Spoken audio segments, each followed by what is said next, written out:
এবার থেকে এআই রোবটের মাধ্যমে কৃত্রিমভাবে গর্ভে বাচ্চা ধারণ করবে, সেই রকমই রোবট আবিষ্কার করলো চায়না।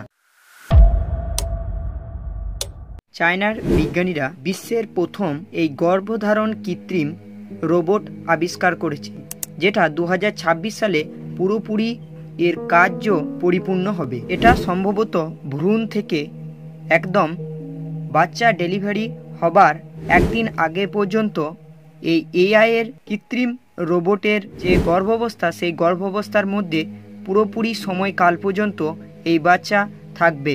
যারা গর্ভধারণে সমস্যায় পড়েন এবং সন্তান জন্ম দিতে অক্ষম, তাদের জন্যে এটা খুবই সুবিধাজনক। তবে এর খরচা প্রায় 1 লক্ষ ইয়েন, অর্থাৎ চায়নার মুদ্রাতে ইয়েনে 1 লক্ষ। ভারতবর্ষে এর টাকার অনুপাত হবে 12 লক্ষ টাকার মতো।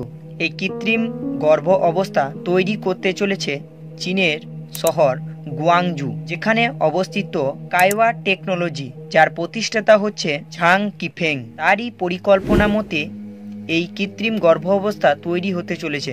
এই ভ্রূণ থেকে বাচ্চা ডেলিভারির আগে পর্যন্ত অ্যামনিওটিক তরলের মাধ্যমে এবং পাইপের মাধ্যমে খাদ্য পরিবহন এবং সুরক্ষিত রাখা হবে। এবারে আপনাদের একটা কোশ্চেন আসবে যে কৃত্রিম অ্যামনিওটিক তরল কি? কৃত্রিম অ্যামনিওটিক তরল হচ্ছে যখন শিশু মায়ের পেটে থাকে, তার যে চারিপাশের আবরণ, সেই আবরণটাকে বলা হয় অ্যামনিওটিক তরল, যেটা প্রথম কদিন মায়ের থেকে নেওয়া জল দিয়ে তৈরি।